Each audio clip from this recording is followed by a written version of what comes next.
can't wait to go through blocking. Now, if I'm talking to a theater actor, your instinct might be that blocking is your body movements. It's not. Not first and foremost. The most important thing for blocking when you're a film actor is your eyes. What are your eyes doing? And they're a part of your body, so it is body movement. So generally, what a theater actor would do on stage with their body, you as a film actor would be doing with your eyes. And so this workshop, we're going to be going through drills about blocking. We're still going to be doing body movements. We're not going to be, against a wall somewhere just with our eyes.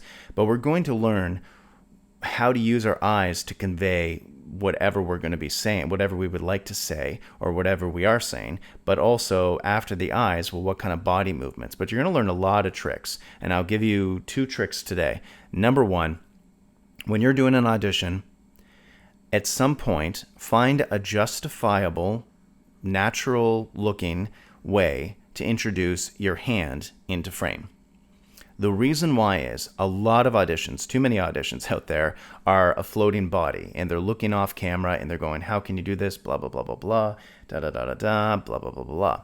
Now, the difference between how can you do this and how can you do this, that doesn't really look that good, but it does ground it. It does create more of a body, and the reaction is unbelievable, or how can you do this?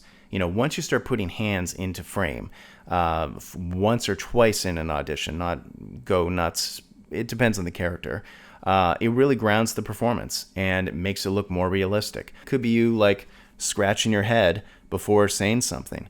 Or you just throwing your hands up in the air. There's all of these different options. Or you like pointing at somebody, all of that jazz. If you do point, for the record, don't block your face. Your point should always be about a little higher than chest level, around neck level maybe. So that's one little quick tip. The other one is, and again, this is something I learned through a lot of acting books, mixed in what I learned in screenwriting, is your eyes, you should always... The number one thing you should always do when you're going through your script, almost no matter what role you're auditioning for, no matter how small it is, you should go through it and write down, what is the subtext that I'm saying? Because if it's a good script, the characters won't be saying everything that they're feeling. They're going to say, they're not going to say, I'm feeling angry, pass me the butter. They're just going to say in an angry tone, pass me the butter.